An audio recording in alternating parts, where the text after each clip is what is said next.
Graças e paz. Na primeira igreja batista do Senhor Jesus, nós temos um grupo muito abençoado de mulheres que buscam a presença de Deus e conhecer a palavra de Deus com profundidade, as leoas de Jesus.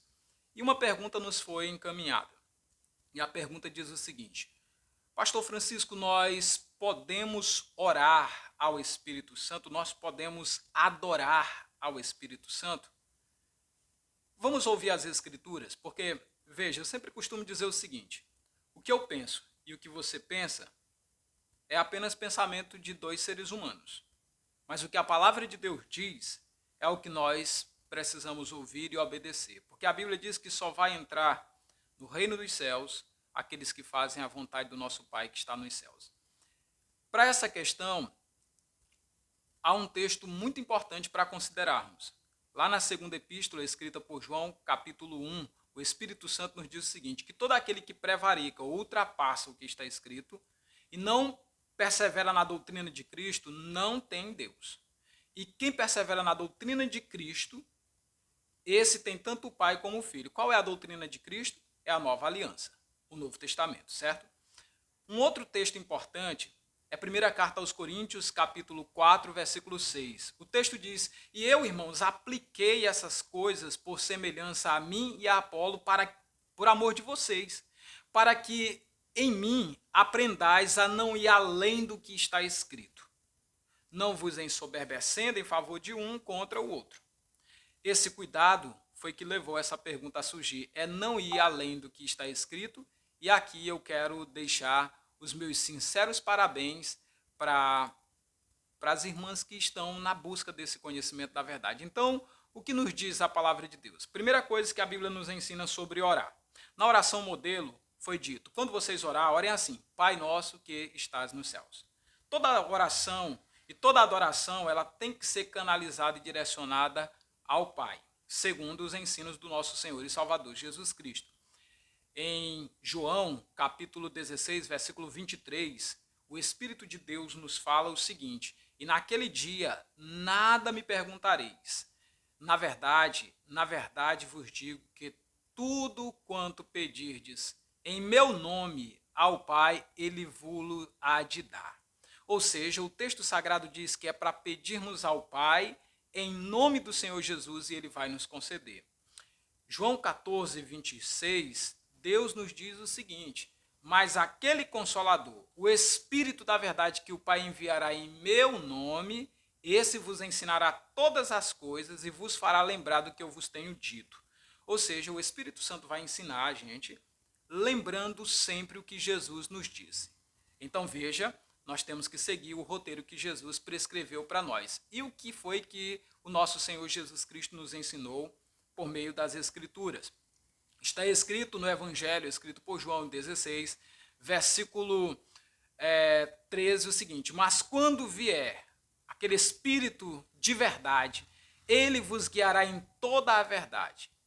Olha isso aqui como é lindo, lindo, lindo que o Espírito Santo diz aqui nesta passagem.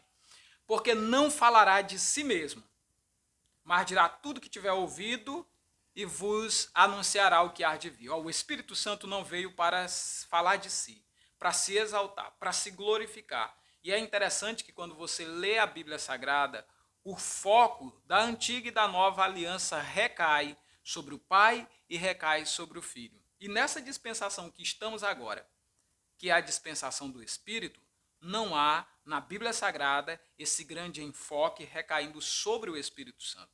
Existem movimentos que fazem isso, não porque estão sendo obedientes à palavra, mas os seus próprios desejos e colocando de parte os ensinos elementares da doutrina de Cristo.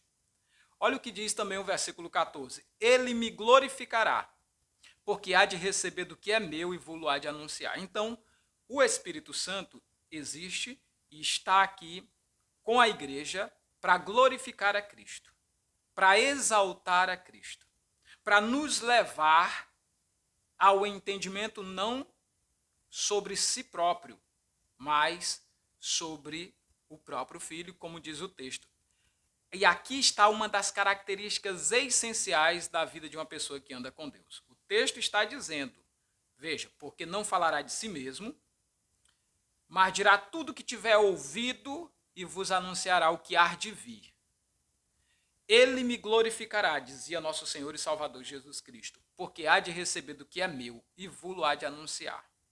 O Espírito Santo glorifica a Cristo. Uma vida cheia do Espírito Santo, ela vive glorificando a Cristo, exaltando a Cristo, pregando a Cristo.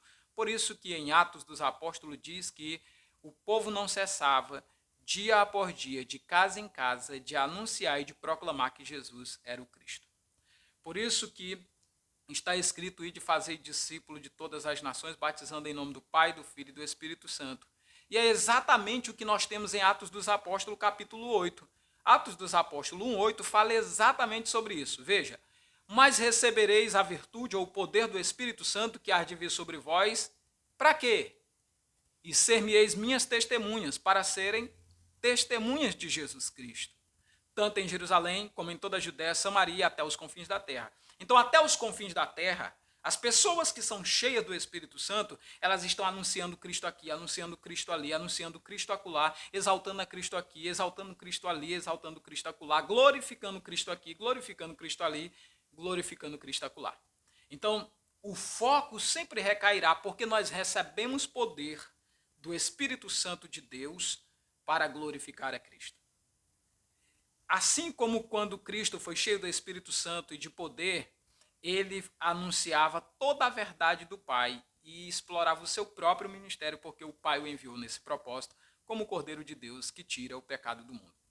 Por fim, você talvez me diria assim, pastor, mas tem algum texto bíblico que vai mostrar que uma pessoa cheia do Espírito Santo ela faz isso? E qual é as atitudes de uma pessoa cheia do Espírito Santo, de acordo com a Bíblia? Uma pessoa que está tomada pela unção e o poder do Espírito Santo. Nós já vimos, de acordo com Atos 1:8, que ela dá testemunho de Cristo. Ela sai para testemunhar de Cristo. Ela vive para anunciar a Cristo. Porque dele, por ele e para ele são todas as coisas. A ele, Jesus Cristo, nosso Senhor e Salvador, a glória. Daí até porque nós chegamos à conclusão que deveríamos mudar o nome da igreja de apenas Primeira Igreja Batista para colocar Primeira Igreja Batista do Senhor Jesus. A ele a glória. E isso é um exemplo do mover e da ação do Espírito Santo. Efésios capítulo 5, versículo 18 diz: E não vos embriagueis com vinho no qual há contenda, mas enchei-vos do Espírito Santo. Como que se enche do Espírito Santo? Falando entre vós com salmos, palavra de Deus, hinos e cânticos espirituais, ou seja, tendo cuidado de não cantar qualquer coisa, tendo cuidado de não ensinar qualquer coisa através das canções. Isso é uma característica de uma vida que está cheia do Espírito Santo, cantando e salmodiando ao Senhor no vosso coração. Olha só, não é adorando ao Espírito Santo, não é orando ao Espírito Santo, mas é cantando e salmodiando ao Senhor em vosso coração.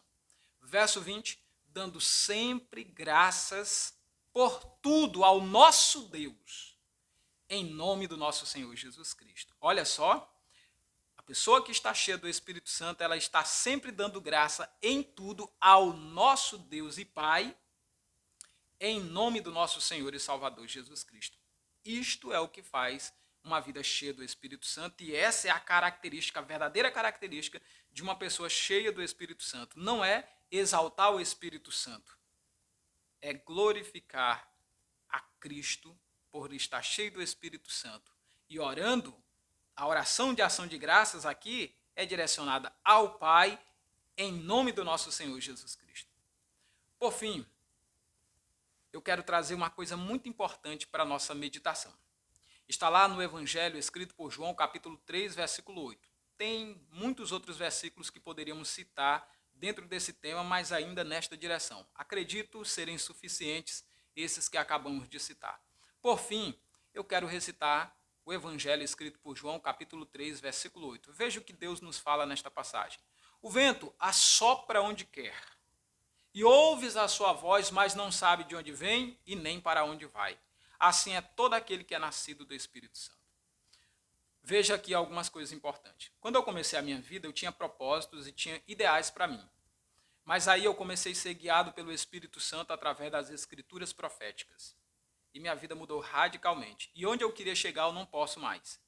E nem posso forçar as circunstâncias para chegar onde eu quero, para fazer a minha vontade prevalecer. Porque eu tenho que morrer para mim mesmo, para que Cristo seja tudo em todos. Eu tenho que renunciar a mim mesmo.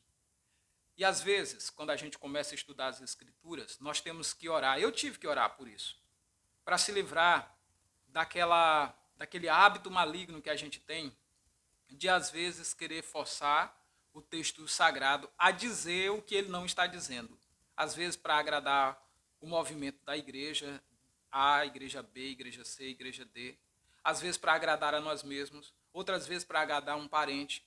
Às vezes, para a gente satisfazer um desejo que está lá dentro de nós e que não é o desejo de Deus. Porque quando a gente tem os desejos de Deus, nós sonhamos com a vontade de Deus. E na oração modelo ele disse que o propósito é que a vontade de Deus seja feita aqui na terra como ela é feita nos céus. Então, meus amados e queridos irmãos, e nesta situação, minhas irmãs em Cristo Jesus, que nós possamos ouvir a voz de Deus, obedecer à voz do Espírito Santo através das escrituras proféticas, que deixam muito claro que a oração tem que ser ao Pai em nome de Jesus, naturalmente com o auxílio do Espírito Santo, porque o Espírito Santo é quem nos auxilia em nossas fraquezas, porque nós não sabemos orar ao Pai como convém.